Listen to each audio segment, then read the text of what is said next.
Hola de nuevo, sé que me extrañaron. Ahora me toca hablar del file system del TP. Nos había quedado colgado de la semana pasada, o la anterior, ya tampoco me acuerdo, cómo funciona el file system de nuestro trabajo práctico. Para entender eso, primero hay que entender un poquitito cómo funciona un file system. Ya estuvieron hablando bastante de eso con Maxi, así que esos slides yo me los voy a saltear cuando reaccione esto. ¿Por qué no pasa, Maxi? Hacele clic. Ya le hice clic. Ok. No sé qué está sucediendo. ¿Para abajo? Tampoco, ¿eh? Ah, ahí en el diccionario.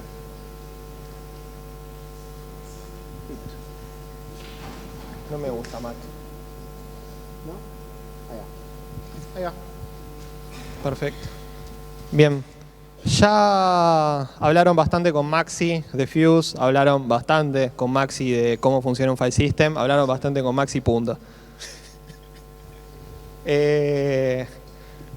Ya entendimos todos que un file system contiene archivos, esos archivos son cosas que están compuestas por bytes.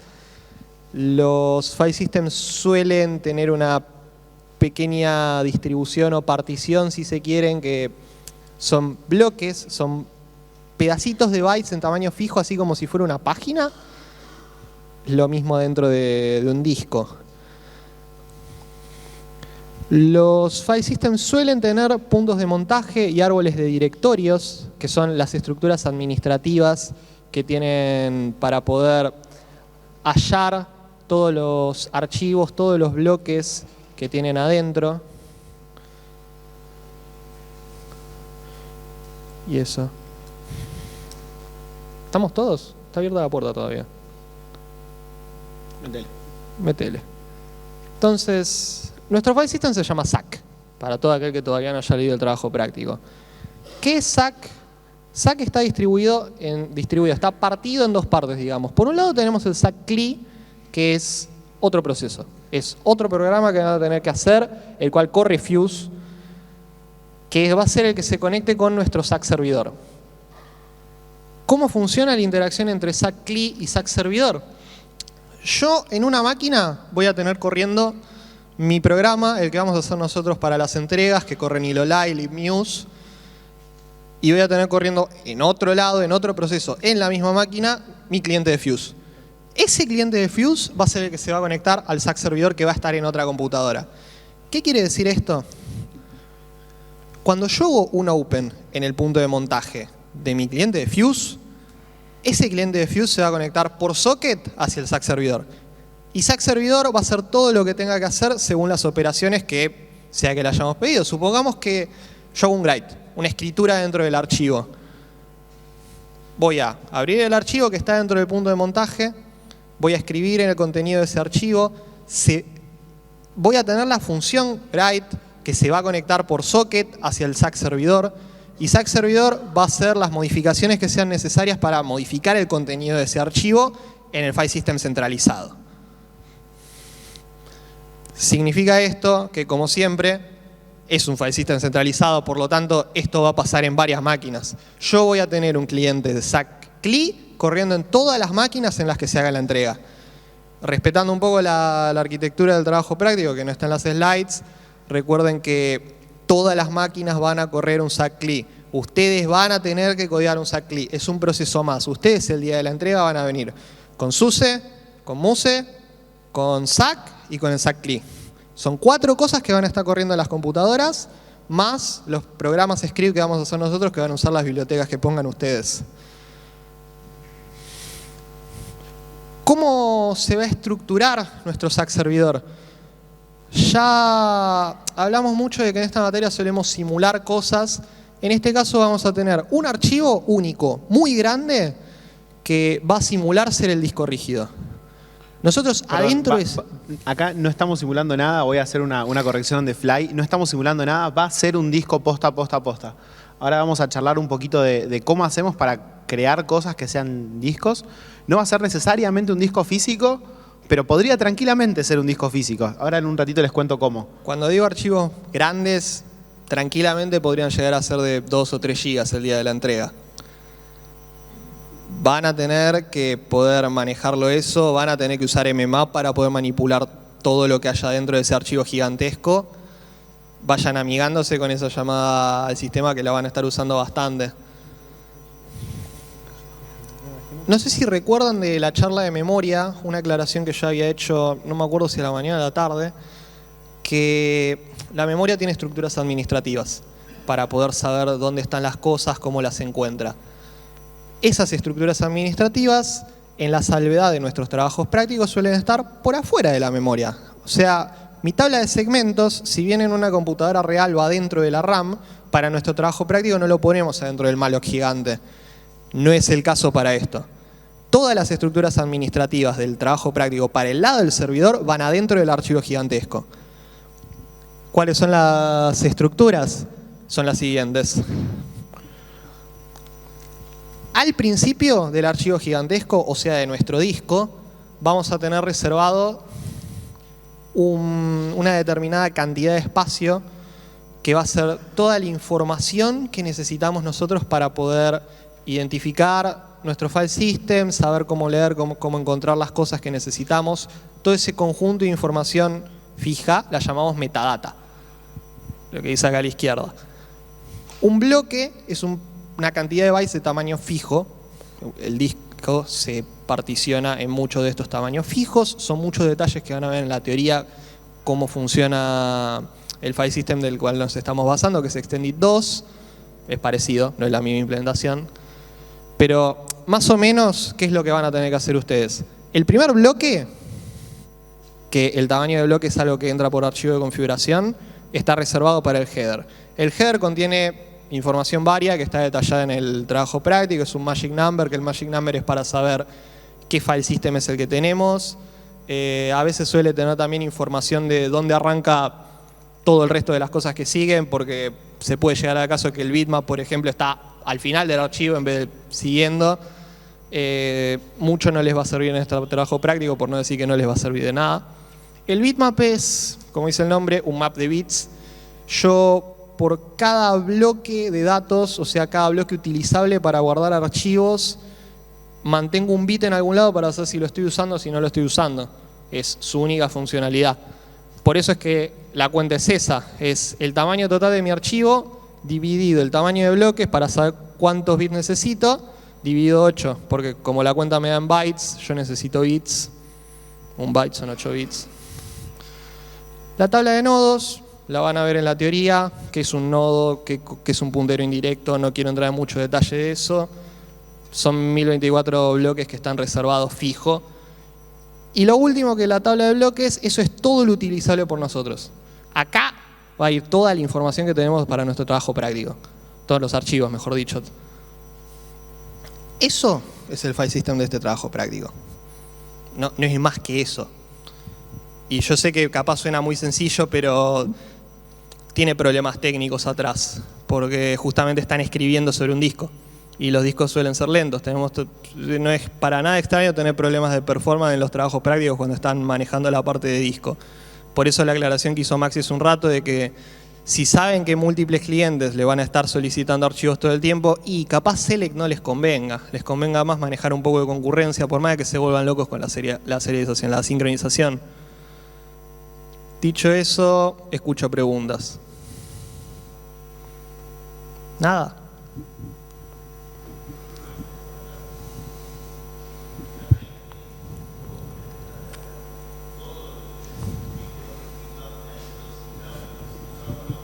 Header, bitmap y node table es metadata, porque es toda la información. Todo eso está dentro del archivo.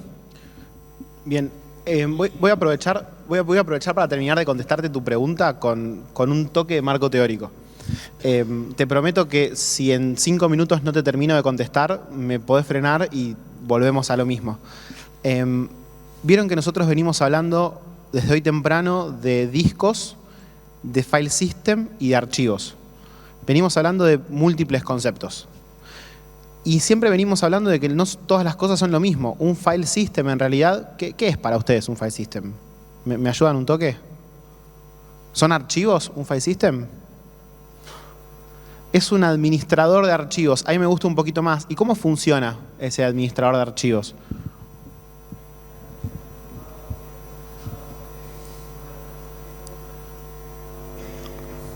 Tal cual, vos tenés un file system que te permite entender de alguna forma a dónde en un conjunto de bytes vamos a poner cada cosa.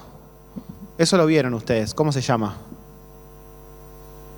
Serialización, tal cual. ¿Se acuerdan que habían hablado de serialización para estructuras? Y estábamos hablando de estructuras dinámicas, etcétera, y hablábamos de serialización. Bueno, acá un poco la cosa va a ser igual, solo que no lo vamos a mandar por sockets. Pero de todas formas estamos serializando una estructura.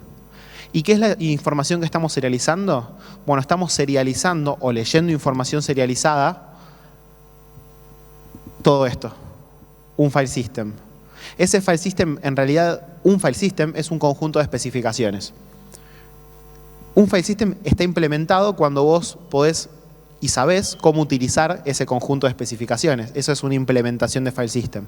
Entonces vos podés llegar a encontrarte con que, por ejemplo, Extended tiene, no sé, Extended 4 tiene 80 implementaciones distintas. Una por cada mono que lo quiso programar o probar. O incluso, no sé, NTFS. NTFS, a mí se me ocurren fácil 5 implementaciones productivas. NTFS es el file system de Windows. Tiene 5 al menos implementaciones productivas que a mí se me vienen rápido. Una de ellas está hecha en Fuse. Entonces, guarda, por ahí el file system en sí no es el código. El file system en realidad es la implementación, es la especificación. Es la forma, es el protocolo de serialización de este file system. Las propiedades que tiene ese file system son las cosas que ese protocolo de serialización soporta. ¿Se entiende cuál es la idea? ¿Sí? Hágame así o así. Bien.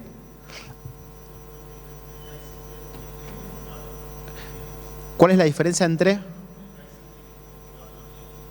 ¿Cuál es la diferencia entre el file system y el tipo de formato que tiene el disco? ¿Cómo? Bien. No sé a qué te referís puntualmente con tipo de formato. Bien. NTFS y file system es lo mismo. NTFS es un tipo de file system. Lo que vos decís tipo de formato en realidad es, che, no sé, un file system, ¿cuál es? NTFS. Un file system. Un ejemplo de file system. Extended 4. Ejemplo de file system. FAT32. Esos son ejemplos de file system. Ejemplos de especificaciones de cómo guardar datos. Lo que te dice el file system es precisamente cómo guardás las cosas en el disco. Entonces, NTFS, por ejemplo, divide el disco en tamaños de igual peso, digamos, a los cuales lo llama bloques o clusters, y guarda todo de manera secuencial. Cada bloque tiene un puntero hacia el siguiente bloque. Extended, por ejemplo, lo que hace es reservarse un bloque para decir cuál es el orden de bloques a leer. Ese se llama asignación indexada. Sí. Todo esto son cosas que van a ver en la teoría. Sí, digo, independientemente del caso teórico de cómo funciona cada file system, por eso, lo importante acá es que hay ejemplos. Cada uno de esos ejemplos de file system son ejemplos de formatos serializados de datos. Un ejemplo es este que nosotros estamos armando acá. El file system de SAC, que es este que nosotros estamos haciendo, es un file system porque es una especificación que permite almacenar archivos, que esa es la definición de file system, sistema de archivos. Y entonces, por ahí la pregunta que sigue es, che, ¿a dónde lo vamos a guardar? ¿Dónde guardamos esos datos? Porque yo les dije hasta ahora que todo esto es un conjunto de especificaciones. Las especificaciones se las damos nosotros. Ustedes me preguntarán qué tengo que hacer yo en mi TP. Bueno, vos en tu TP vas a agarrar esta especificación y la vas a utilizar. ¿Cómo la vas a utilizar? Bueno, una de las cosas que habíamos planteado hace un rato era que todo en mi file system, que todo en Linux es un archivo. Entonces, mi disco, mi tarjeta SD, es un archivo también. Eso se acuerdan que lo habíamos charlado hace un ratito. Bien, me gusta que hay al menos 2 cabezas que siguen despiertas. Entonces, este pequeño pendrive que yo tengo, cuando lo engancho en mi computadora, lo puedo ver como un archivo, y que lo pueda ver como un archivo significa que yo lo puedo leer como una una caja donde guardar bytes. Eso para mí es un archivo. De hecho, independientemente de cómo vos uses ese archivo, ese disco, ya sea para, no sé, guardar tus fotos, ya sea para formatearlo con FAT32, para formatearlo con NTFS o con lo que sea, independientemente de cómo lo usen, bueno, adentro vas a tener bytes, un conjunto de bytes. ¿Cuál es el chiste en todo esto? El chiste es que vos puedas crear un archivo que tranquilamente puede ser un disco, ahora después les muestro cómo, pero en principio crear un archivo, por ejemplo, de, no sé, el que vamos a ver en un ratito tiene 10 megas. Creamos un archivo de 10 megas y a ese archivito lo usamos como si fuera nuestro disco. ¿Por qué? Porque al disco lo puedes leer como si fuera un archivo de cuántos megas y de la cantidad de megas que tenga el disco. Si mi pendrive tiene 3 gigas, bueno, entonces voy a poder leer 3 gigas en ese archivo. Si yo creo un archivo de 20, 50, 60 gigas, 1 tera, bueno, voy a poder leer ese tera. Eso está bastante bueno porque a nosotros nos permite jugar. Ahora vamos a ver un poquito cómo se juega con eso. Pero además nos permite hacer una cosa que está buenísima, que es empezar a trabajar sobre esa especificación en ese archivo. Creo que ya es medio momento de pasar la demo, ¿no? ¿Hacemos el switch? Dale.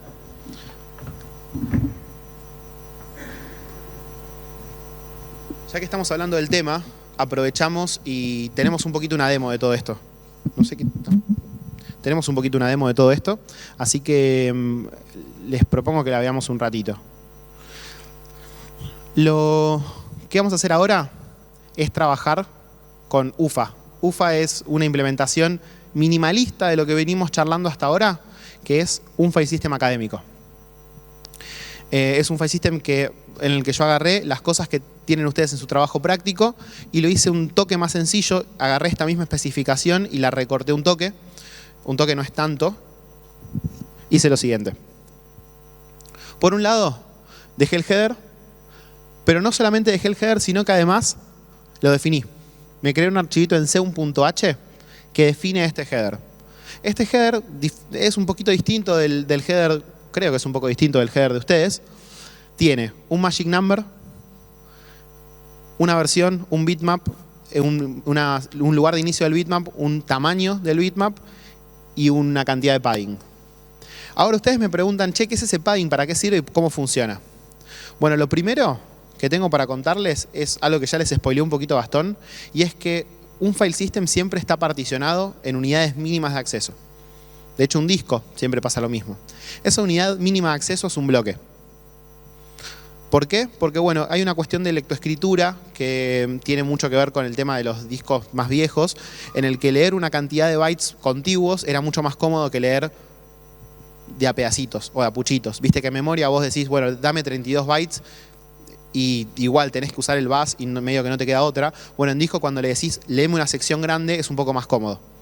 Entonces, análogamente a lo que hacíamos con las páginas, donde por ejemplo nosotros teníamos páginas como unidades mínimas de asignación de memoria. ¿Se acuerdan la semana pasada? ¿Sí? Sí, bien. ¿Se acuerdan que teníamos estas páginas? Bueno, acá tenemos bloques. También son unidades mínimas de asignación de espacio de persistencia en disco. Esos bloques a nosotros nos sirven porque es lo que le va a dar formato a nuestro file system. Cada una de las cosas que vamos a tener dentro de nuestro file system va a ocupar como mínimo un bloque. Entonces, si yo quería guardar un header con metadata que tenga esos 4 campos chotos, pero mi unidad mínima es un bloque, bueno, le tengo que agregar un padding, que es lo que hice acá. Ese padding solamente sirve para que esa estructura pese el tamaño de bloque. ¿Cuánto es el tamaño de bloque? 4096. ¿Por qué? Porque me pintó. Lo tengo hardcodeado en un macro ahí en C, que block size es igual a 4096. Después les voy a mostrar un poquito mejor por qué tiene sentido ese número. De hecho, 4096 es el que se usa en la vida real. No estamos mintiendo acá. Después dije, bueno, el bitmap en vez de poder tener más de un bloque, tiene un único bloque. ¿Eso en qué se les ocurre que me puede limitar? ¿Alguien? ¿En la cantidad de bloques restantes, mazo. ¿Por qué? ¿Por qué? En los que podés mapear, definitivamente. Vos vas a tener acá, ¿cuánto? Un bloque de mapa de bits. Un bloque, ¿cuánto pesa? Yo dije hace un ratito 4096. Bien, ¿cuántos bits tiene un byte? 8. 4096 por 8 es la máxima cantidad de bloques que yo voy a poder tener acá. ¿Por qué? Porque no puedo referenciar más en el bitmap. Eso ya me pone un tope al file system. Me dice, este file system no puede tener más de tanto.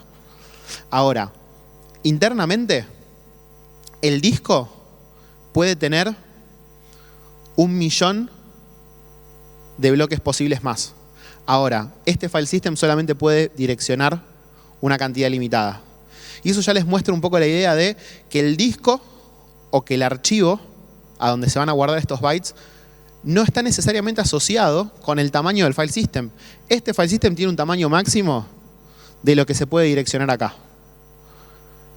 Y puede estar guardado en mi máquina de 20 teras.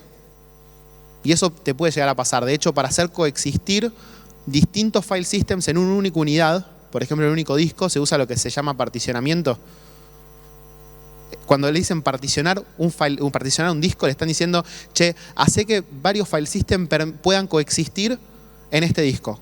Varios file systems con sus propias limitaciones, pero puedan coexistir. Bueno, un poquito acá la idea es esa. Nosotros en el trabajo práctico no vamos a ver particionamiento, en la teoría seguramente sí, pero acá vamos a hacer de cuenta que mi archivo o mi disco siempre va a tener el tamaño de mi file system. ¿Por qué? Porque podemos y lo queremos hacer más sencillo. Entonces, un único bitmap, un único bloque de bitmap que me limita el tamaño máximo de mi file system, 10 bloques de archivos, 10 bloques porque después van a ver, los estoy imprimiendo en pantalla y es una fiaca si tenemos que poner más de 1024. Y después los bloques restantes son toda mi block table. Esta es una limitación. ¿Qué son mis nodos? Bueno, mis nodos van a tener 4 campitos. Un campo de estado, que lo que me va a decir si está borrado, si es un archivo, si es un directorio. Va a tener un tamaño máximo, que van a ser 71, igual que en su TP. Esto está, de hecho, si se fijan ahora en el TP está. Va a tener el tamaño. El tamaño máximo que puse acá es tamaño de nombre máximo. Eso, son 71 bytes. Tengan en cuenta que ese 1 es por el /0. Son 70 caracteres más el /0. Y los bloques. No hay mucha más lógica que eso. Un poquito la idea acá es empezar a pensar ya este file system, cómo lo podemos hacer representar, o cómo lo podemos empezar a representar en nuestro código. Eso es lo primero que quiero que vean. Y como no quiero que solamente me crean y vean a la cosa corriendo, acá en esta slide quiero que veamos un ratito el código. Para eso, yo me voy a mover una branch, que no me acuerdo el nombre. Esta. Bien. Voy a matar el ejemplo de hace un ratito. Ahí va. Y voy a hacer un refresh acá. F5. Ahí está. Para eso yo me creé este ufa.h. Este ufa.h tiene como macros todos los números que ya les dije hace un rato. Tengo 4096 bytes por bloque. Un tamaño de archivo, una cantidad de archivos de 10 como máxima cantidad de archivos, es decir, mi file system no va a poder tener más de 10 archivos. Mi tamaño máximo de nombre de archivo, etcétera, etcétera, etcétera. Y además, estos headers que les contaba hace un ratito, que son los que tengo acá abajo. ¿Hasta acá me vienen siguiendo? Bien. No me acuerdo qué más tenía la PPT. Les voy a ser honestos. Ah, no, nada más. Voy a dejar esto acá y me vengo para acá. Bueno, lo primero que hay que hacer acá, entonces, es empezar a pensar cómo podemos hacer para llevar toda esta estructura a un disco posta. ¿Se acuerdan que hace un ratito nosotros decimos, che, bueno, el file system está buenísimo, pero de alguna forma hay que poder ponerlo en un disco? Para nosotros, ya les spoileé, este disco es un archivo. Ahora les voy a mostrar cómo hacer para crear el archivo. Pero hasta acá, dudas. Porque se viene una parte donde hay que poner un poquito más de cabeza. ¿Ninguna duda? ¿Cero? ¿Están todos entendiendo? Hágame así. Bien. Sí. Los 10 bloques del Node Table los voy a usar para referenciar a todos mis archivos. Hay una cosa que por ahí pasó medio, o fue medio a la pasada, en donde nosotros comentamos lo siguiente. Acá voy a tener toda la metadata. Y cuando digo de la metadata, es la metadata de mi file system respecto además de toda la metadata de todas las cosas que yo necesito poner ahí adentro. También hace un rato decíamos, che, mi foto pesa, no sé, 10 megas. Vieron que las fotos ahora pesan más. Mi foto pesa 10 megas. Entonces, esa metadata, el nombre de la foto, la fecha de creación, el tamaño de la foto, ¿está incluida dentro de esos 10 megas o no? ¿Qué piensan ustedes? ¿Sí o no? ¿Sí? Voten que sí. Voten que no. Bien. No está incluida dentro de esos 10 megas. Me gusta porque encima está parejo. Y encima me están dando bola, no lo puedo creer. Resulta que la metadata de los archivos está dentro de lo que se llama tabla de nodos. Bueno, en este caso, tabla de nodos. Hay otros que son tabla de archivos. Cada file system le pone el nombre que le pinta.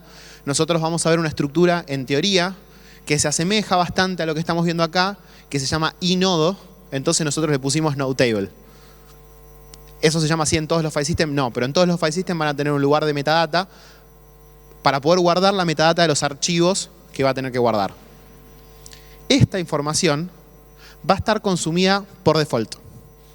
No hay forma que esta información no consuma espacio, porque en algún lugar la tenés que guardar. Ahora, el espacio que va a consumir el archivo va a estar acá, en la parte de en este caso, en mi tabla de bloques, que son bloques contiguos, X bloques contiguos, que van a guardar la información del archivo. Entonces, esto igual lo van a ver bien cómo funciona en la teoría, por ahora créanme que se guarda ahí.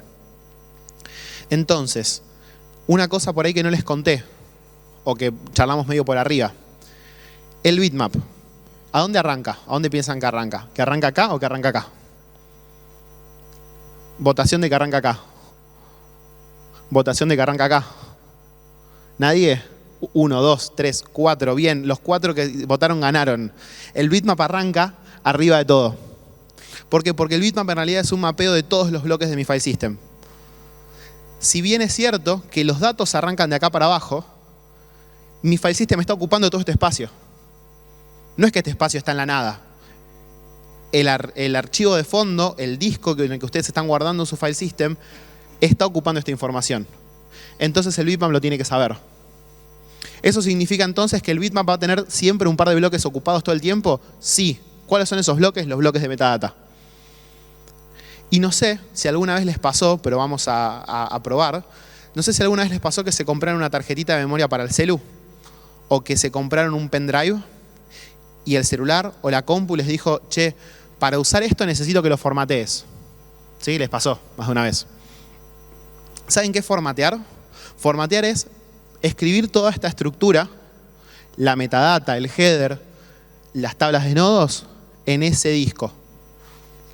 Hacen la escritura nada más. Y ustedes dicen, bueno, voy a crear un file system que tenga todo el tamaño de mi disco, en lo posible, todo el tamaño de mi pendrive, en lo posible, pero además va a escribir todo esto. Entonces, a mí me pasó esto una vez muy de chiquito, donde yo me compré un pendrive. En ese momento ese pendrive creo que tenía 2 gigas, porque bueno, pendrive cuando yo era chiquito era otra cosa. Y resulta que cuando lo abrí, dije, che, la puta madre, el chabón este me cagó. El tipo me prometía que tenía 2 gigas, sin embargo yo podía grabar 1 giga 800. ¿A dónde fueron a parar los 200 megas? Yo lo llamé al chabón, che, ¿qué onda? No, eso pasa siempre, quédate tranquilo. No, pero vos me dijiste que tenía 2 gigas. Eso pasa siempre. ¿Qué significa que pasa siempre? Significa que hay parte de la información que ese disco de 2 gigas tenía disponible para que todos usemos, que de repente ya no está más disponible. ¿Qué piensan que está en esa información restante? La metadata. Entonces ahí es donde empieza a explicar un poco. El otro día me compré una tarjeta de 128 para el celu. Me quedaron 116. Estamos hablando de que esta metadata no es que ocupa 2 megas. Estamos hablando de que la metadata en mi tarjeta de mi celu que me compré la semana pasada me ocupa 8 gigas. Es una bocha. O 10 gigas. Es una bocha. Entonces hay que tener en cuenta de que esta metadata es súper importante. Este bitmap crece, la cantidad de archivos disponibles va a crecer. De hecho, todos los file systems tienen una cantidad de archivos máximo. ¿Por qué? Porque necesitan reservar esos bloques de alguna forma. ¿Se entiende por dónde va la mano? Bueno, entonces lo que les propongo ahora... Sí. Sí.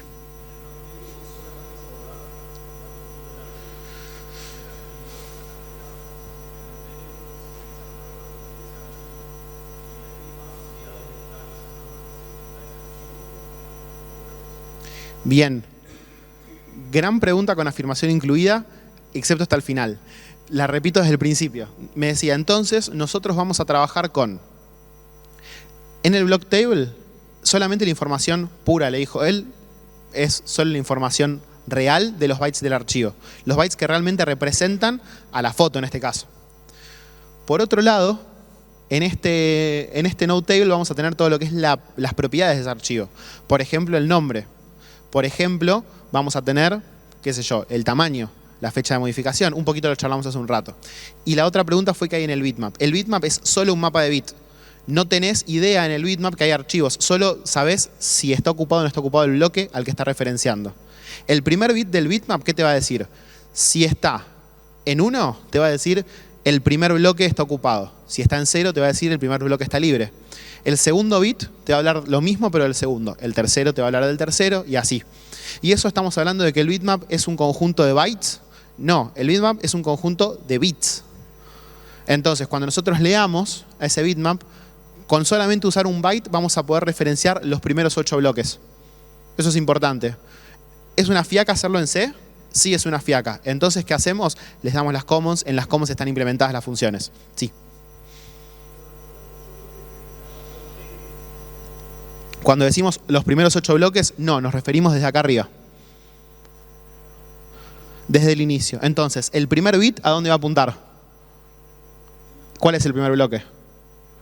El header. El primer bit va a estar siempre ocupado. En este file system, el primer bit va a estar siempre ocupado. El segundo, ¿a dónde va a referenciar? Al bitmap. ¿Está ocupado? Sí. El tercero, bueno, en este file system sí, va a referenciar acá. Y así, bueno, los primeros 12 van a referenciar hasta acá. Y del 12 para adelante va a ser distinto. ¿Sí? ¿Se entiende? Bien. Lo que les propongo entonces ahora es que en este ratito que nos queda, juguemos a implementar una forma en la que podamos formatear nosotros un archivo. Porque hasta ahora teníamos un archivito que ahora les cuento cómo crearlo, es bastante pelotudo, pero lo que nos está faltando es tener alguna forma en la que podamos agarrar esta estructura y plasmarla en ese archivo final. ¿Sí? ¿Se entiende? ¿Todos entienden lo que quiero hacer ahora? Vale que me digan que no. No me dicen ni que no ni que sí. Voy a asumir que sí. Eso es lo bueno de los docentes. Sí, pregunta.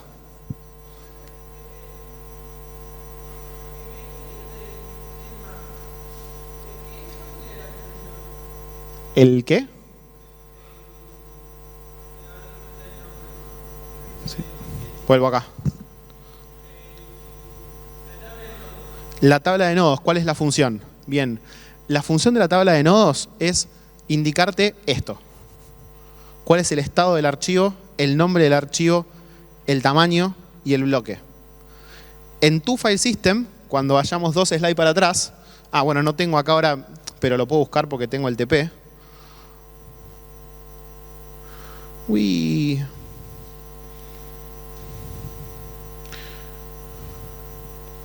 En tu file system, la tabla de nodos va a tener todo esto. Va a tener el estado, si está borrado o ocupado desde un directorio, el nombre del archivo, también los mismos 71 bytes, el bloque padre. ¿Por qué el bloque padre? Porque en tu TP el nombre va a ser solamente el nombre, pero el path lo vas a encontrar yendo para atrás. Vas a tener, por ejemplo, si vos tenés la estructura barra home, barra, bueno, o barra mi fotito, barra la foto y todo eso es mi file system. Bueno, la carpeta, mi fotito, o mis fotos del verano, ponele, van a ocupar un nodo de tipo directorio. Ese nodo de tipo directorio acá adentro va a estar cargado con el nombre, ponele que le pongo de nombre las fotos del verano. Va a tener una posición, por ejemplo, va a ser el nodo número 10 de esos 1024. Fechas de creación, modificación y zaraza, zaraza, zaraza. Esto no lo vas a usar porque no es un archivo de datos, sino que es solamente un directorio. Y además va a estar la foto, que como bloque padre va a apuntar al bloque número 10, que era donde estaba mi carpeta. Y ahí armás la estructura de directorios. Entonces, ¿qué vas a tener en tu tabla de nodos? Todo esto. ¿Sí? ¿Se entiende la idea? ¿Algo más?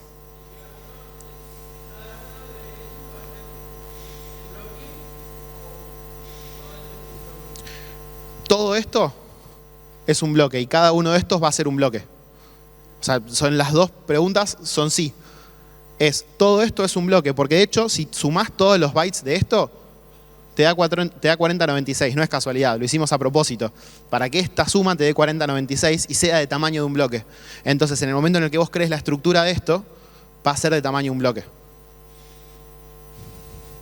¿Sí? ¿Algo más? Grosso. Entonces, lo primero que vamos a hacer ahora, o lo primero que les propongo hacer ahora, es venir acá y crear el disco. No sé qué tengo en Git, perdón. Borro el ejemplo de hace un ratito. Y ahora sí, lo primero que vamos a hacer es... Perdón. Lo primero que vamos a hacer es crear el disco. Para crear el disco tenemos varias alternativas. Me parece que la más fácil es usar una herramienta que se llama DD. ¿Alguno alguna vez usó DD? No. Y si no usamos nunca una herramienta, pero sabemos que existe, ¿qué hacemos? Vamos al man. O Google. Lo tiraron ahí. Man DD. Disques, esto es... convierte y copia un archivo.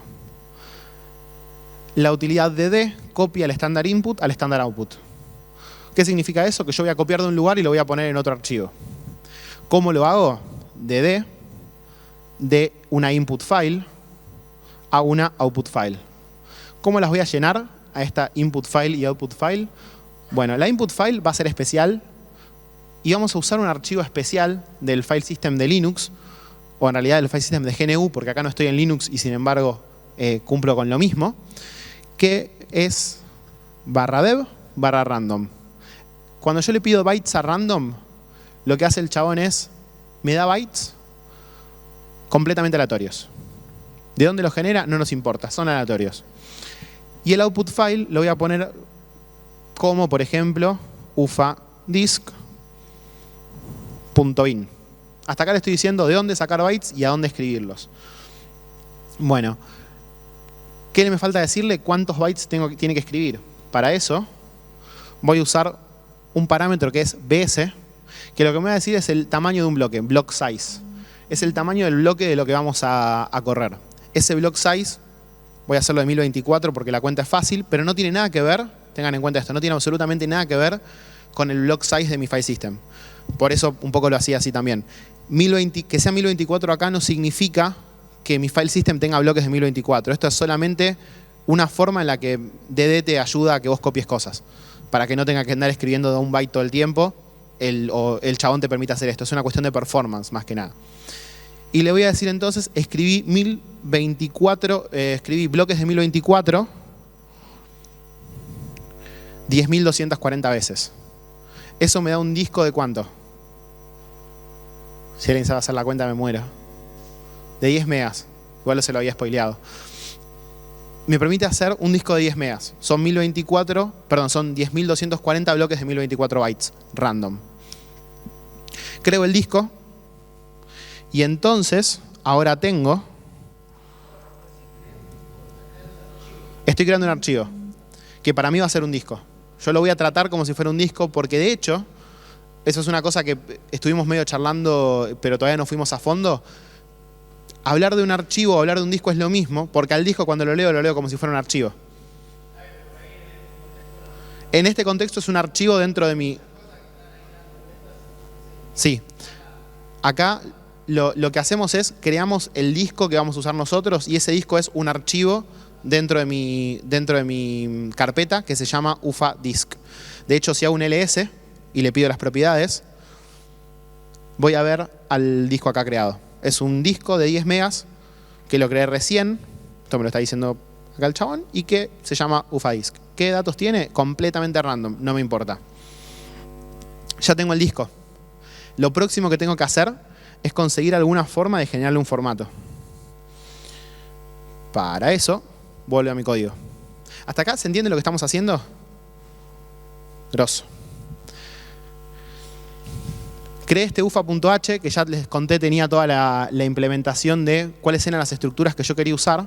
Y les quería mostrar un código, o un poquito un código, de una herramienta que me creé, que se llama UFA Formatter.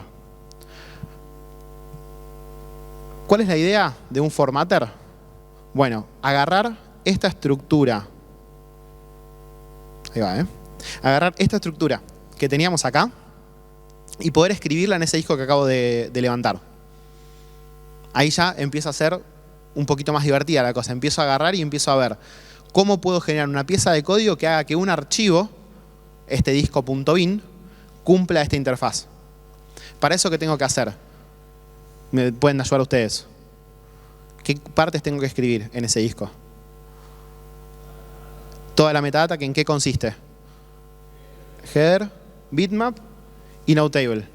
Buenísimo. Entonces voy a hacer exactamente eso. Ahora les muestro mi archivo main, pero básicamente llama write_header, write_bitmap y write_notable. Hacen literalmente eso. Les cuento un poquito de lo que hice. Lo primero que hice es le permito pasarle un comando, una función, un argumento, ahí va, también para mí es sábado a la tarde.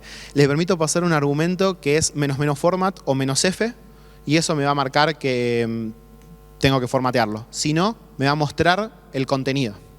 Ese mostrar el contenido es lo que comúnmente se llama dump. ¿Y para qué sirve un dump? Bueno, sirve para que cuando yo escriba todo esto que tengo acá, después pueda ir y verificar. Y leo uno por uno y chequeo, che, ¿esto está bien escrito? ¿Esto qué tiene? ¿Esto qué tiene? Y en el momento en el que lo tengo andando al file system, corro un dump y me fijo, che, ¿esto tiene lo que yo creo que tiene que tener? ¿Está en los lugares correctos o no está en los lugares correctos? Ahora vamos a ver cómo se usa. Primera cosa entonces, lo primero que hago, obtengo el tamaño del archivo. Obtener el tamaño del archivo es una funcioncita que tranquilamente se pueden copy-pastear de Google, así que ahora no me voy a molestar. Abro el archivo. Abrir el archivo es, bueno, básicamente hacer un open. Y llamo a una función que se deben acordar de la clase pasada. mmap. ¿Se acuerdan de mmap? Volvió en forma de file system. Un poco la idea de esto es mostrarles cómo podemos utilizar mmap y además instarlos fuertemente a que lo usen para solucionar problemas de distinta índole, ¿no? No solamente la cuestión de, che, quiero compartir memoria en Muse, sino, posta, esto se usa en la vida real. De hecho, así está implementado medio mundo. A mmap lo tengo que llamar con el tamaño del archivo, por eso lo había calculado antes, y le paso el socket. Le digo que arranca a leer desde el byte 0 y que va a tener que leer esto como si fuera un archivo, y etcétera. Esto es más o menos lo mismo, pero googleable. Pero lo importante, ¿se acuerdan qué devolvía mmap? ¿Qué cosa? Un void asterisco, sí, pero ¿qué representaba ese puntero? El inicio de ese archivo mapeado en un segmento. Y ahora de repente empezamos a ver, por eso tampoco queríamos dar las charlas todas juntas, porque empezamos a ver contenidos de la charla anterior ya implementados. De hecho, les va a convenir trabajar un poco con esto, empezar a ver cómo funciona para después poder implementarlo. Les va a ser incluso más lindo. E incluso van a poder googlear un poquito y se van a enterar de cosas interesantes. Bueno, acá que hice, lo asocié a mi estructura myDisk, y este myDisk es un puntero a gblock. Este puntero a bloque tiene algo especial que no tiene si yo hubiese tenido que hacer un char asterisco. Porque por ahí yo podía haber asignado esto un char asterisco, pero decidí mandarlo a este gblock. Este gblock, para mí, es una estructura que tiene bytes de 4096, de tamaño de bloque. Es una estructura de solo 4096 bytes uno al lado del otro. ¿Por qué piensan que hice eso? Porque ahora sí quiero empezar a trabajar con la lógica de file system, definitivamente. ¿Qué más? ¿Se les ocurre algo? ¿Alguien alguna vez escuchó o leyó por Google hablar de la aritmética de punteros? Bueno, en la mañana todos me dijeron que no, así que esto es nuevo. La aritmética de punteros me sirve para lo siguiente. Cuando vos a un puntero le sumás un valor, vos en realidad al puntero no le estás sumando un entero. Le estás diciendo correte n posiciones. Es decir, cuando vos haces puntero más n, como por ejemplo acá, que yo estoy pasándole a mi bitmap, el lugar de inicio de mi disco más 1, bueno, yo no le estoy diciendo dame el próximo byte. Le estoy diciendo dame el próximo gblock. Y eso está increíblemente copado. Porque nosotros podemos empezar a expresar un poco mejor las cosas que necesitamos. Podemos empezar a ser más descriptivos. Podemos empezar a decir, dame el siguiente. De hecho, tranquilamente, alguien muy malintencionado, como esto es asignable, podría haber hecho más. Entonces, esto está bastante bueno. De hecho, no me está funcionando el control Z. Ahí va. No me funciona el control Z, es un peligro. Nosotros podemos empezar a expresar las cosas de esta forma, siempre y cuando nuestras estructuras sean representativas de lo que estamos haciendo. Entonces un poco esto de, ¿se acuerdan que Gastón Prieto les jode mucho en diseño, o Franco, o quien sea, lo joden mucho con esto de, che, seamos expresivos, hagamos código que sea mantenible, no rompamos las pelotas, generemos buenas abstracciones, zaraza? Bueno, no es al pedo. Y no solamente funciona en Java, no solamente funciona en Scala, y no solamente funciona en Haskell.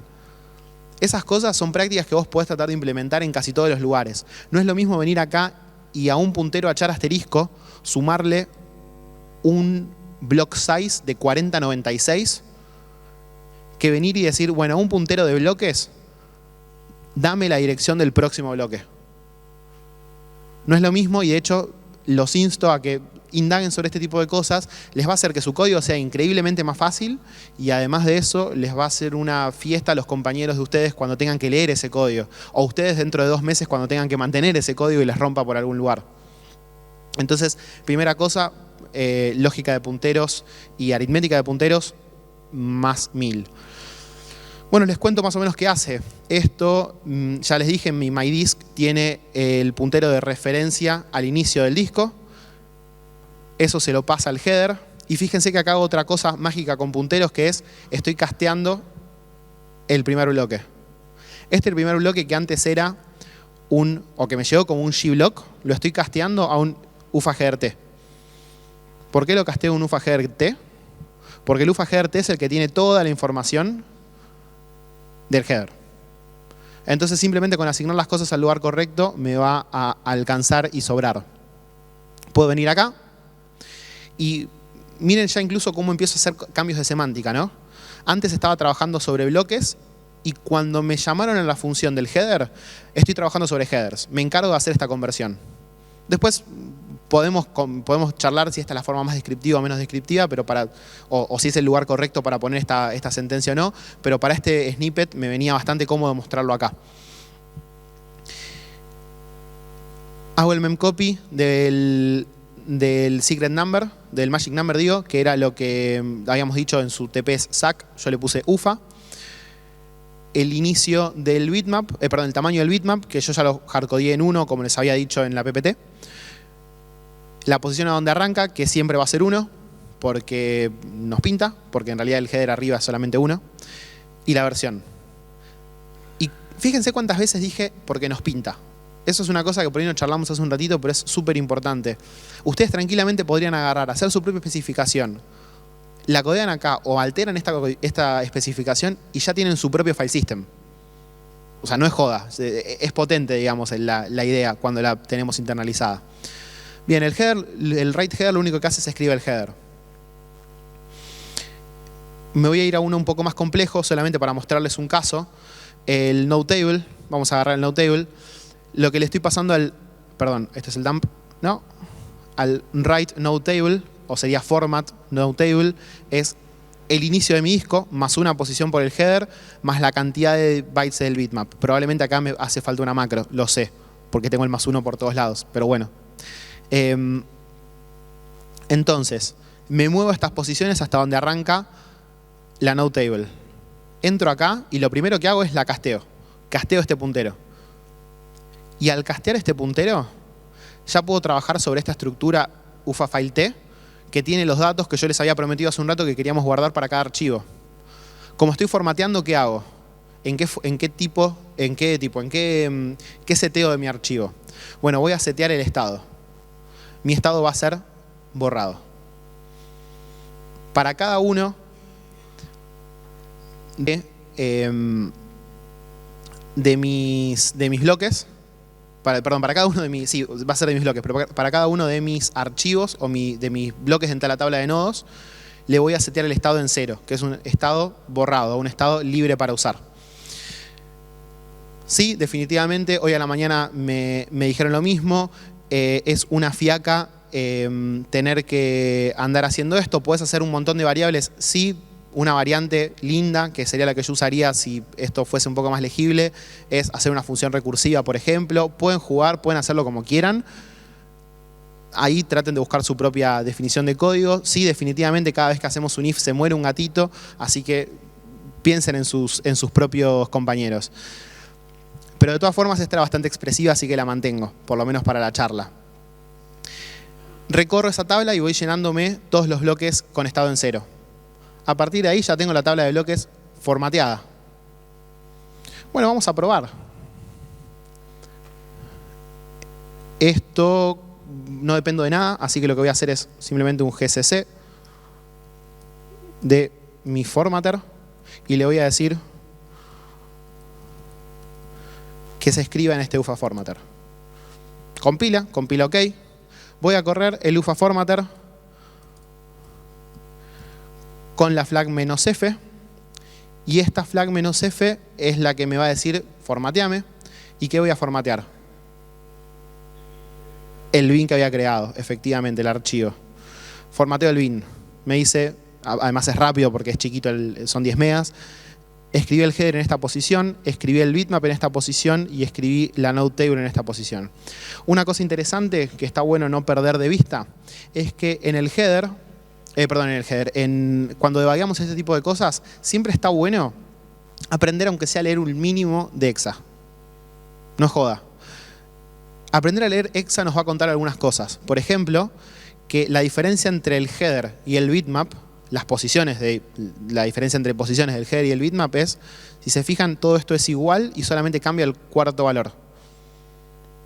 El cuarto valor de derecha a izquierda, ¿no? Porque el número se lee de derecha a izquierda. Solamente cambia el cuarto orden de magnitud. Eso significa que 1000 en hexa son la diferencia entre E y F, es la misma cantidad de bits que ocupa un bloque. 1000 en hexa son 4096. Parece pelotudo, pero cuando te vas a leer las cosas cuando vos ves que van avanzando de a uno y saber de dónde avanza y saber a dónde tenés que mirar, siempre es súper, súper mega útil. Entonces, ¿qué hago? Bueno, yo me fijo esto, que se vaya sumando de a uno. Entonces me fijo, ¿este sumó de a uno con este? Sí. ¿Cuánto es el tamaño del bitmap? Un bloque. Bueno, entonces, este sumó de a uno acá y F, me llevo 1, 2, 0. ¿La misma suma de siempre? Bueno, ya sé que se está escribiendo en los lugares correctos. Parece joda, no es tan inútil. Y bueno, y después es el formatter, el dump, que lo que me permite es leer lo que escribí. Le paso el mismo disco al formatter, pero sin el "-f" de formateame, y va a ser un dump de qué es lo que tiene.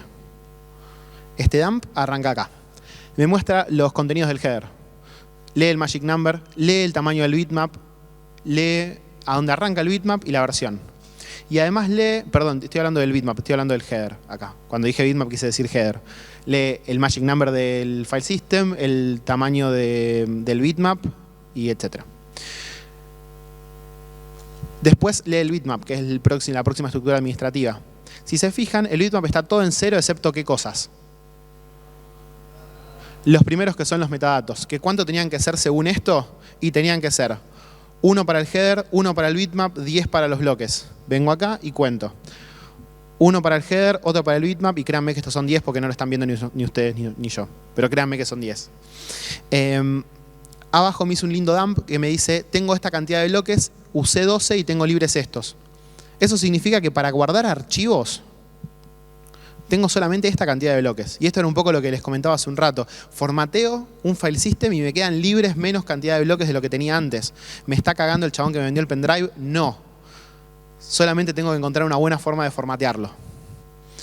Y además me printeo acá la tabla de nodos, que es bastante útil para saber básicamente qué tenés, ¿no? Acá, si lo tengo libre, lo dejo como libre, y si no, muestro alguna cosita más. ¿Hasta acá vamos bien? ¿Se entiende lo que hice? Ya tenemos ya sabemos qué. Tengo un file system, una especificación, tengo un disco, sé que ese disco lo puedo crear yo a mano, y además les voy a contar una cosa más. Resulta que cuando vos levantás un disco, o en realidad cualquier dispositivo que vos levantes, ¿se acuerdan que habíamos dicho, y de hecho me lo soplaron hoy temprano, el teclado era un dispositivo, era un archivo, el monitor era un archivo, un socket es un archivo, hay muchas cosas que son un archivo? Bueno, los archivos de tipos dispositivos, como por ejemplo el teclado, como por ejemplo se me ocurre el pendrive o se me ocurre el mismo disco, en GNU, por convención, están siempre en una carpeta que se llama dev. Si yo miro la carpeta dev, voy a encontrar todos los posibles devices que tiene levantado en este momento mi Mac, que son una bocha, porque bueno, son una bocha. Ahí, fíjense que hay cosas desde VirtualBox, o sea, hay bocha de cosas. De hecho, si se fijan, está también el random que usamos hace un ratito. Bueno, este es el urandom, pero también está el random por algún lado, no lo voy a buscar. Pero también está el random, que es un device para Linux, para GNU. Linux también sirve. Es interesantísimo esto, porque entonces yo puedo tranquilamente, fíjense cómo era nuestro formatter, puedo agarrar y puedo decir, che, en vez de formatear UFA disk, ¿por qué no me formateas mi file system? Perdón, ¿por qué no me formateas mi disco? ¿Por qué no me formateas mi pendrive? ¿Qué tenés que hacer? No tengo ahora un pendrive a mano, pero podría ir a /dev/ la posición de mi pendrive. Por ejemplo, ahora voy a agarrar mi disco, no voy a apretar Enter, igual tendría que tener sudo. Voy a agarrar mi disco y podría particionarlo. Este es mi disco posta. Obviamente no me va a dejar ahora, ¿no? Digamos, segmentation fault. Pero, porque no lo puede mapear tampoco, no tendría ningún problema. Pero podría tranquilamente empezar a jugar con eso. Podría empezar tranquilamente a escribir acá, en este /dev/ lo que sea, este mismo formato. Y con eso ya tengo mi file system en mi pendrive. Parece una boludez, pero yo tengo mi file system en mi pendrive, me lo llevo, lo levanto en la casa de otro pibe con el mismo TP y ya lo tengo armando. No lo tengo que subir. ¿Qué hago? ¿Me copio el disco? ¿O me lo formateo y escribo ahí arriba? ¿Qué sé yo? ¿Me lo formateo y escribo ahí arriba del disco? ¿Me lo llevo a la casa del compañero? Vengo acá al laboratorio, importo mi biblioteca o mi Fuse, pongo a correr Fuse, enchufo y sale andando. Es bastante cheto. Bastante piola. Bueno, dicho esto, ya tenemos entonces una forma de formatear y una forma de ver qué es lo que tenemos. Esto está a punto de terminar, pero nos queda jugar un poquito más con Fuse. ¿Hasta acá viene todo bien? Si entendieron hasta acá, ya tienen todas las herramientas que necesitan para hacer el trabajo práctico. Lo único que nos queda, ahí voy, lo único que nos queda ahora ver es un ejemplo un poquito más, ya que encima nos da el tiempo, es un ejemplo un poquito más lindo de cómo hacer para poder agarrar las cosas que tenemos en nuestro disco y leerlas desde Fuse. ¿Sí? De hecho, hasta lo vamos a codear en live, que es algo que a la mañana no llegamos. Sí. Dale.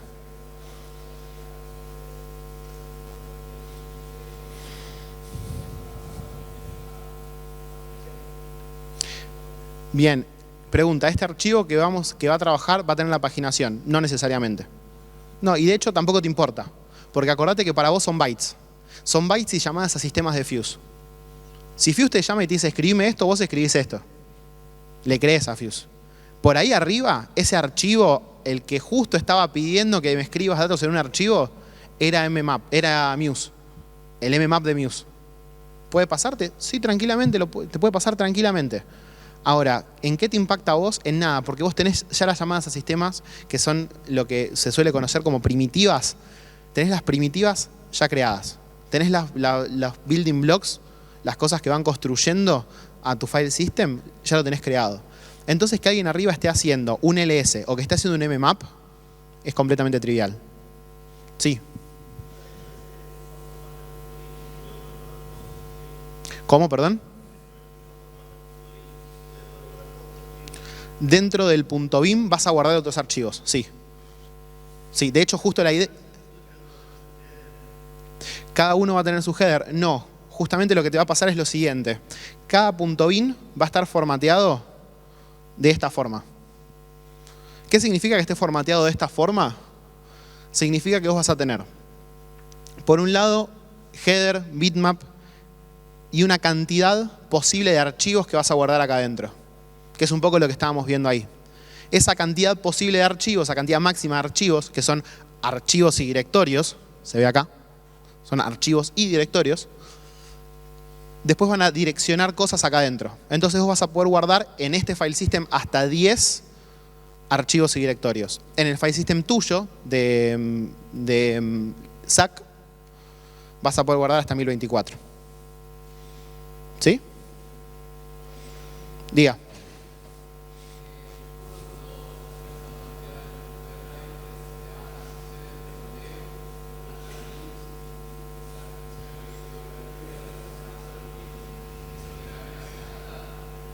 Bien, buena pregunta. Cuando te decían, él se acuerda que en algún momento cuando fueron a formatear un pendrive le decía, che, este funciona solo con Windows, este funciona solo con Linux y este funciona para todos.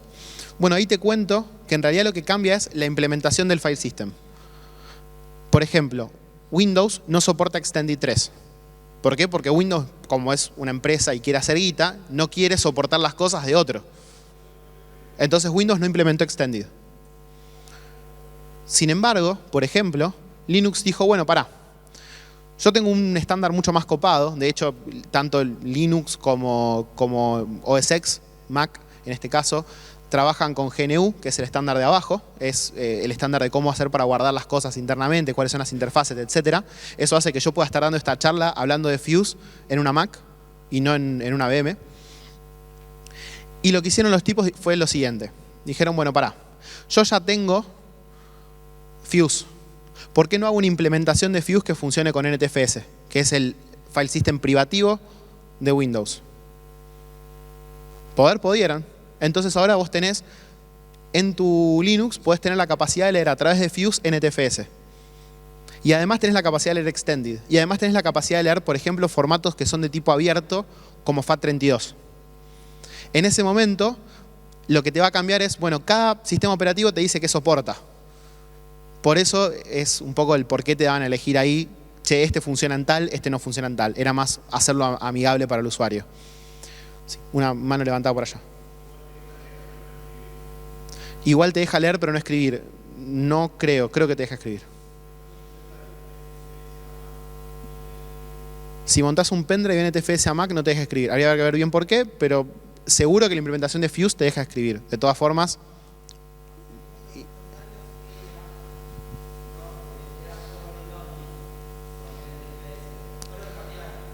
Puede ser. No estoy tan al tanto, solo sé que existe el repo y digamos, nunca lo levanté yo a mano. Lo vi, implementado y corriendo. No, seguro que lo deja leer porque lo vi, que lo deja leer y escribir.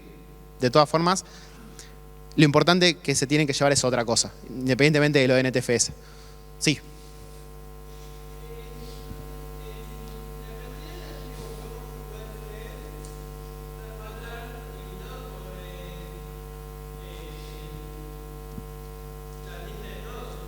La pregunta es si la cantidad de archivos que vamos a poder leer va a estar limitada por la lista de nodos. Sí, definitivamente.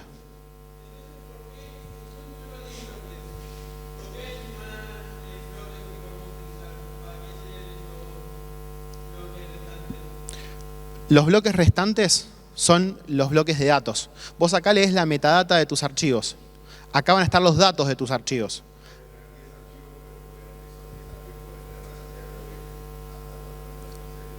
Exactamente. De hecho, vas a ver en tu TP. Perdón, déjame una cosita.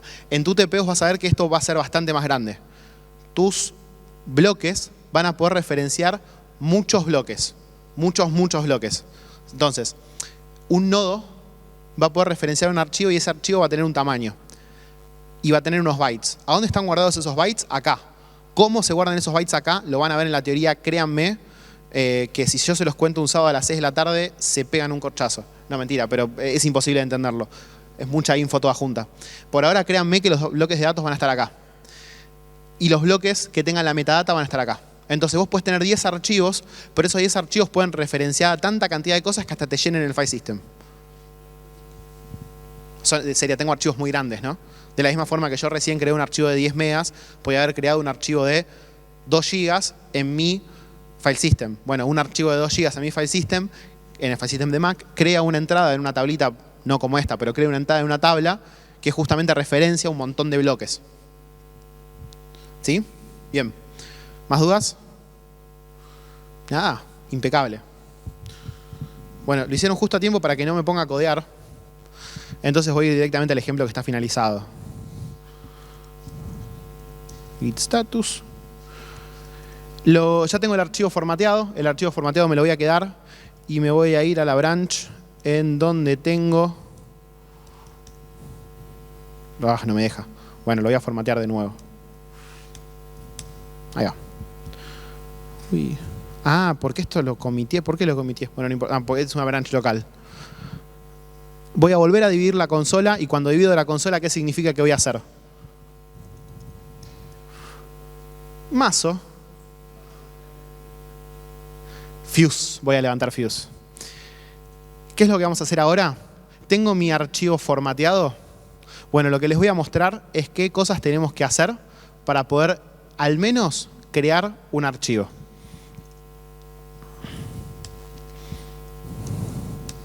Voy a compilar esto, gcc, compilame, voy a hacer el dd. ¿Se acuerdan que lo borré? Bueno, lo voy a tener que volver a compilar.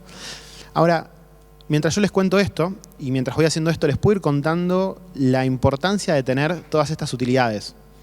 ¿Vieron? Yo en 30 segundos switché de branch, armé, creé un disquito. Ahora puedo hacer lo mismo y mirar qué es lo que tiene este disco. Es bastante útil, bastante útil, en el momento en el que nosotros tenemos que empezar a probar y debuguear.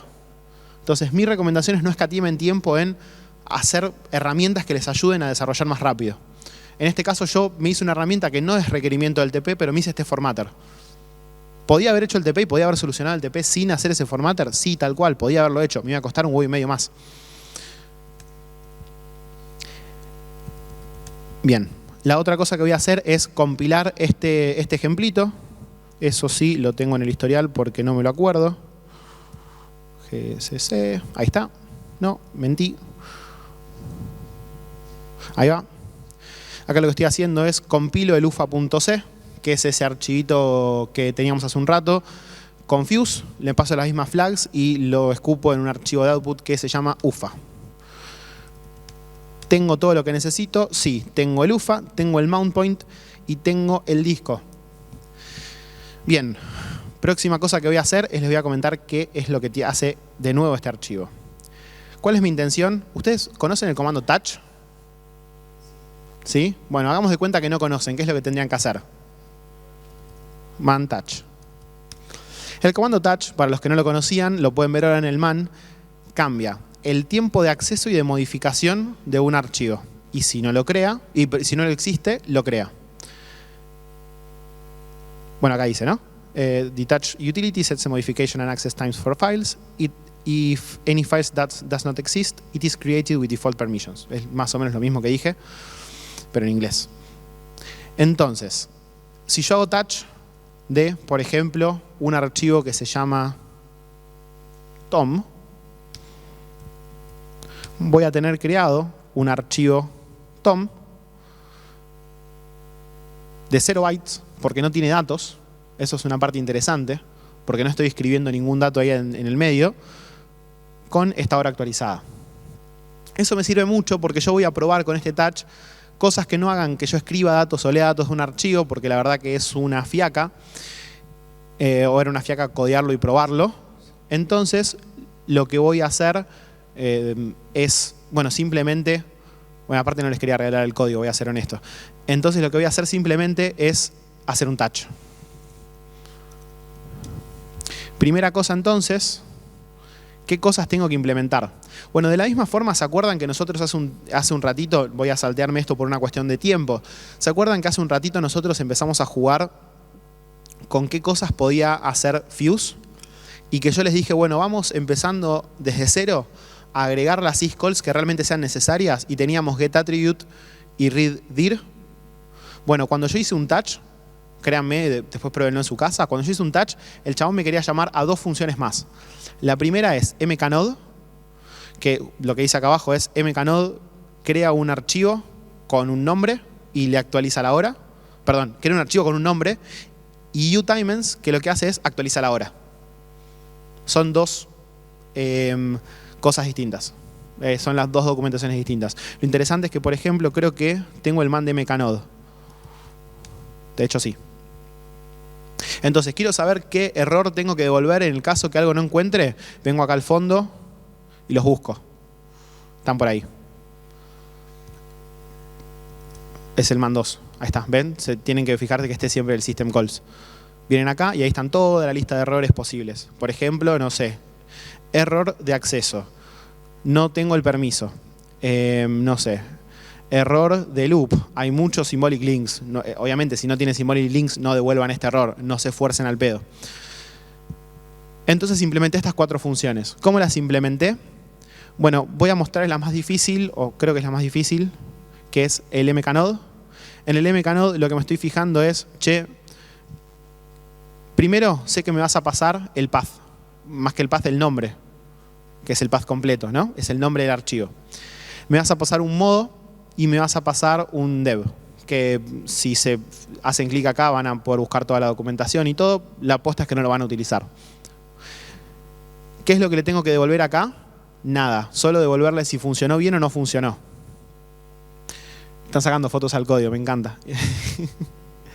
La aposta es saber si funcionó bien o no funcionó. En este caso lo que hago es, me fijo si hay un nodo libre. ¿Qué es fijarse si hay un nodo libre?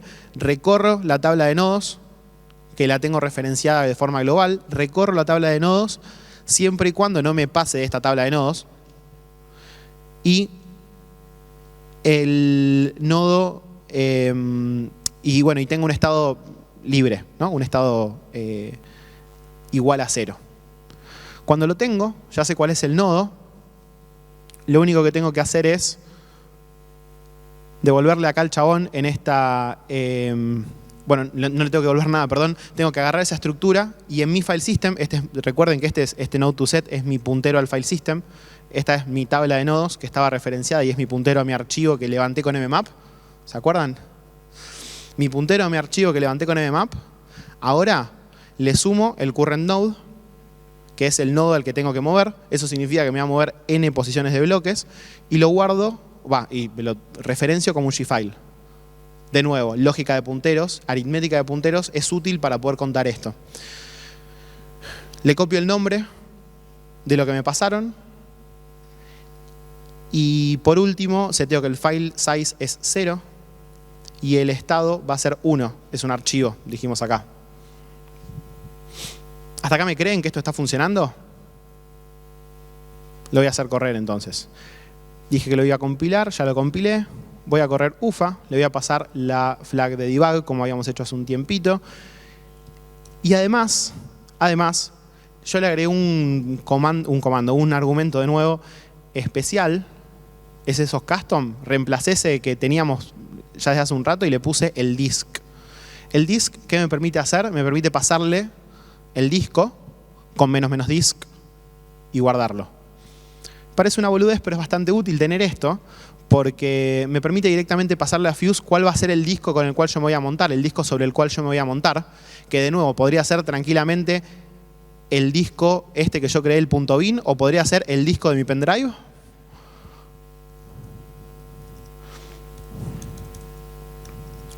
y el mount point, que creo que sigue levantado. No me acuerdo. Bueno, creo que sí. Cualquier cosa va a fallar. Corro y empezó a funcionar. Fíjense que ahí empezaron a pasar un montón de cosas, las mismas syscalls que teníamos hace un rato. Esto más o menos es lo mismo que teníamos hace un tiempito. Puedo hacer un ls, y si hago un ls ahora de mi mount point, ¿qué es lo que voy a ver? ¿Qué tendría que ver? ¿Cómo? Nada. Lo voy a ver vacío. Porque en realidad mi tabla de nodos, como habíamos visto hace un rato en el dump, estaba vacía. Si yo lo implementé bien, lo cual dudo, bueno, no, lo veo vacío. Ahora voy a hacer el touch. Fíjense que lo interesante que es esto de acoplarse, que hasta puedo autocompletar, ¿no? Y ahora voy a hacer un touch, por ejemplo, de... No quiero tocar a ninguno de ellos dos. De mi botella. Hice el touch de botella y empezaron a pasar cosas de nuevo. Fíjense. Lo primero, el tipo se fijó con un getAttribute la barra. Y ustedes dirán, ¿para qué se fija la barra con un getAttribute? Bueno, hay varios motivos. Uno de ellos es para saber si tenés permisos. Bien, los permisos los tenía. Yo le puse, ¿se acuerdan que hace un tiempito cuando hicieron el getAttribute yo les dije, che, ahí hardcodeé un par de permisos? Bueno, les hardcodeé de que tenía permisos de escritura. Y eventualmente el chabón trata de hacer el getAttribute de botella. ¿Por qué el getAttribute de botella? Porque el touch dice, si no existe, lo creo. Trata de hacer el getAttribute y no está. Entonces, changos. Tengo que crearlo. Y ahí hace el mknode de botella. Lo crea. Me llamó a mi función. Esta existe. Hace un tiempito atrás, cuando esto no estaba implementado y lo había comentado, obviamente esto no corría porque me decía function not implemented. Y después trata de hacer el getAttribute de botella para ver de nuevo si tenés permisos de leerlo. ¿Ven por qué yo les digo no confíen en el orden en el que se van a llamar las cosas? Porque hay muchas veces que es muy posible que... O sea, yo nunca hubiera pensado que después de hacer el mknode hubiese hecho un getAttribute. No se me hubiera ocurrido, pero lo puede hacer porque le pinta. Y si la implementación del tipo que está arriba lo hace, grosso. Es problema del tipo que está arriba. Es lo mismo que les queremos contar con Ilolai y con Muse. Siempre pasa lo mismo. Vos no te importa cómo te llamen las cosas, lo que importa es que el tipo que está arriba las tenga bien implementadas. Bueno, y a fin de cuentas termina haciendo más cosas. Por último, si yo hago un ls, el mismo ls que hice hace un ratito, ¿qué debería haber? Hago un ls y veo el punto, los dos puntos, que es lo que siempre había cargado, y la botella.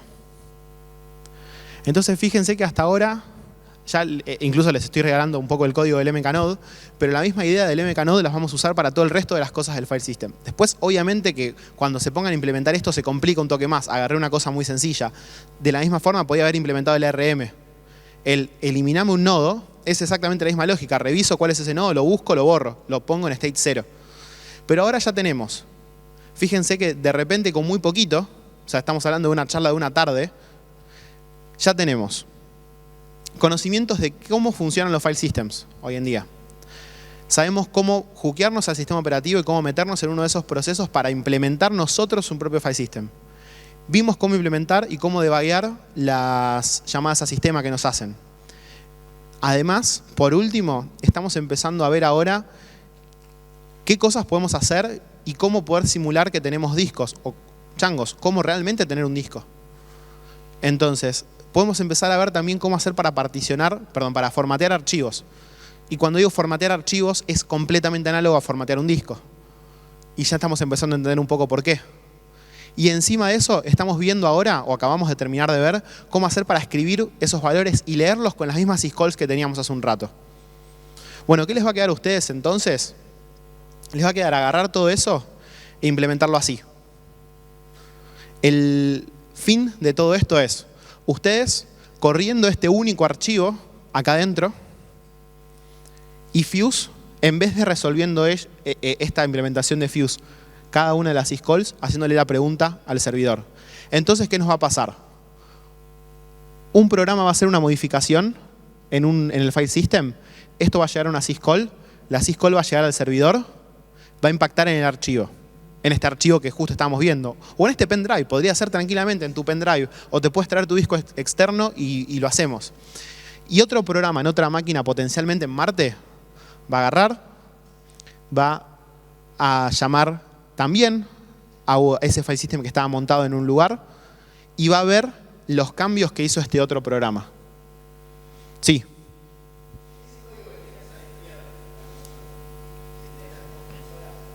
Sí. Esto, lo que estamos viendo acá, es el SAC-CLI. Fíjate por qué. Porque Fuse está acá al lado. Sí.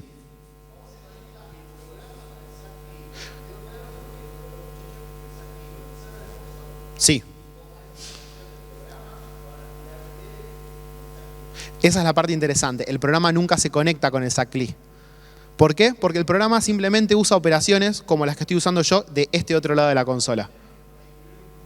No, para nada. Solamente con hacer las mismas llamadas a sistema que uso para cualquier otra cosa, por ejemplo, el open, el close o el mmap, el fseek, el fread, me va a alcanzar porque el que se encarga, vuelvo a esta cosa, el que se encarga de saber que se lo tiene que mandar a Fuse es el sistema operativo. Porque está montado en el punto de montaje donde está Fuse. El bicho este tiene una tabla que dice, bueno, mira, este file system está montado en esta carpeta. Cualquier pedido que te... Exactamente, cualquier pedido que te llegue referenciando esa carpeta, mandáselo al file system que corresponda. Entonces vos zafaste de todo, que esa es la diferencia que tenemos entre realmente hacer algo adentro del kernel y no hacerlo dentro del kernel. Cuando lo haces adentro del kernel, te olvidaste de tener que implementar cosas acá adentro. Este programa... Uy, no, ahí adentro. Ah, bueno, sí, ahí también, pero este programa no va a saber que existe Fuse. De hecho, vos vas a poder probar con o sin Fuse, solamente montando y desmontando. Vas a levantar Fuse, vas a probar esto, vas a hacer control-C a Fuse, vas a probar esto. Y los dos resultados tienen que ser análogos. ¿Por qué? Porque la comunicación entre esto la maneja el sistema operativo. No la estás manejando vos, ni la está manejando el programa. Que esa es la diferencia por ahí con Muse y con Nearline. ¿Sí? ¿Alguna pregunta más? Voy a pasar a mi slide de preguntas. Sí. El flujo de información cuando tiro una operación. Voy a volver un poquito de nuevo para atrás. Y suponete que este bicho hace un open. Ese open, ¿qué va a hacer? Una llamada a sistema. Le llega al sistema operativo. El sistema operativo, como sabía, le llega al sistema operativo. El sistema operativo, como sabe que en esa carpeta vos tenés montada Fuse, se lo va a delegar a Fuse. Y Fuse se lo va a delegar a tu módulo de Fuse. Tu módulo de Fuse, que está representado acá como un SAC-CLI, ese es tu módulo de Fuse, se va a conectar con el servidor y le va a decir, ya va a estar conectado, porque al principio, cuando arranca esto, va a estar conectado, se va a conectar y va a mantener el socket. Le va a mandar por ese socket, che, abrime este archivo, resolveme este open. Este tipo le va a contestar cómo devuelve el código de error, si es que hubo código de error. Este tipo le contesta al sistema operativo y el sistema operativo le contesta al programa. Ese es el flujo. De esa forma, cuando vos haces un write, por ejemplo, este quiere escribir bytes.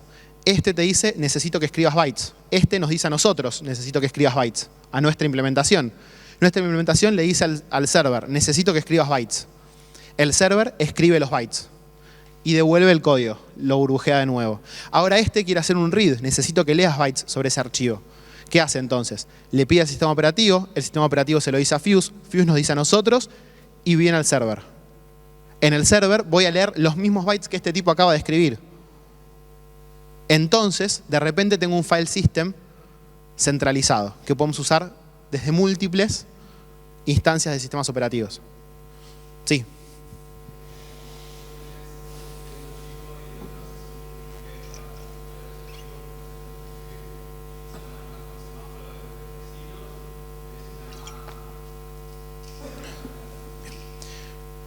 Me encanta la pregunta. Ahí te cuento. La pregunta es, ¿qué hago cuando muchas cosas están pegándole al mismo recurso acá adentro? Cuando digo recurso es, por ejemplo, pues pueden haber dos programas que le quieren escribir al mismo archivo.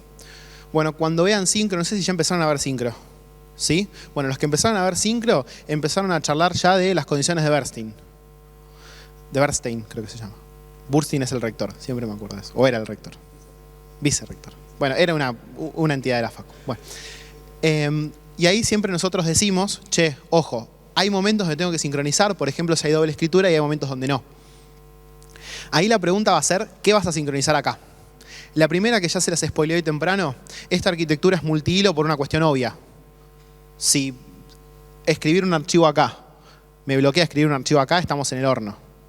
Entonces es muy probable que muchas cosas se estén leyendo a la vez. Muchos programas lean y escriban a la vez. Ahora, definitivamente hay algunos que van a tener que estar bloqueados. ¿Cómo lo vas a bloquear? Y vas a tener dos formas. Una que va a implementar el programa, por ejemplo, para garantizar el orden, que es a través de Ilolai. Otra, que vas a hacer vos acá adentro para asegurarte que las cosas no exploten, es con semáforos. Esos semáforos, por ejemplo, podrías utilizar, hay una clase que se llama Read, Write, Lock, que lo que hacen es literalmente arman las condiciones y te dicen, bueno, si tengo múltiples lecturas, dejo leer a todo el mundo, pero si tengo una lectura y una escritura, entonces ya empiezo a restringir. Y si tengo doble lectura, restrinjo. Por ejemplo, esa es una alternativa. La otra es que vos simplemente con tus mutex comunes, los de Pthread comunes, te pongas a jugar ahí y hagas la sincro ahí. Lo importante sí es nunca, o por lo menos que no te pase, que lleguen dos pedidos acá y un pedido se bloquea con el otro. Al menos no si no son concurrentes al mismo recurso. Si hay concurrencia al mismo recurso, bueno, vemos. Y cuando digo recurso me refiero a nivel de archivo, nivel de bloque, eso lo van a definir ustedes. Lo que pasa, no me metan un mutex arriba, mutex abajo ahí porque los mato. Sí. ¿Más preguntas? Voy a aprovechar mi slide. ¿Más preguntas? Sí.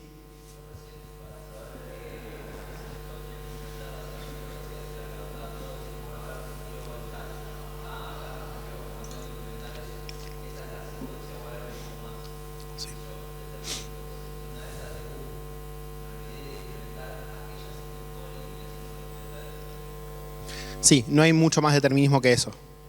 No hay mucho más determinismo porque en realidad, mentira, podés ponerte a leer toneladas de documentación. No sé si vas a querer ponerte a leer toneladas de documentación. Lo más probable es que nosotros en algún punto o pasemos un script o hagamos alguna cosa comentándoles. Igual piensen en las cosas fáciles. Hay un montón de cosas que no va a tener su file system. Por ejemplo, manejar permisos. No voy a hacer un chown, no voy a hacer un chmod. ¿Por qué? Porque tu file system no tiene permisos, los tenés hardcodeados. Y cuando voy a la estructura, no existen. No tendría dónde guardarlos. Entonces, si ya no tengo dónde guardarlos, esa cosa no la puedo implementar. Entonces, hay un montón de cositas que vas a poder hacer. Por ejemplo, hacer un rename, hacer un delete, escribir un leer. Y hay un montón de cosas que no. La mayoría de las cosas quedan limitadas de nuestra parte por lo chiquito que es el file system. Si el file system fuese, por ejemplo, que se lo han hecho a los chicos en algún momento, bueno, no está Dami, pero que se lo han hecho a Dami en algún momento, implementar Extended 2. Eso fue un TP viejo que se llama Llanero, que literalmente implementaban Extended 2. Bueno, ahí va a ser un poquito, ahí vamos a tener que ir nosotros a decir, bueno, este subset sí, este subset no. Respecto a lo que tenés acá, vos tenés que ver qué soporta tu file system e implementar esas cosas. Esa es un poco la idea. ¿Más preguntas? Bueno, de todas formas, y ya sabiendo que se nos pasó el tiempo, les agradezco muchísimo, chicos, por todo. La verdad, increíble que hayan llegado hasta las 6:10. Muchísimas gracias y espero que les haya servido. Más allá de todo, cuenten con nosotros durante toda la cursada. Vamos a estar dando sábados de soporte durante toda la cursada. Checkpoints presenciales, etcétera, etcétera, etcétera. Manden y hablen con sus ayudantes, manden mails, charlemos y mantengámonos en contacto. Usen el foro. Y cuenten con nosotros para lo que necesiten. Buena cursada.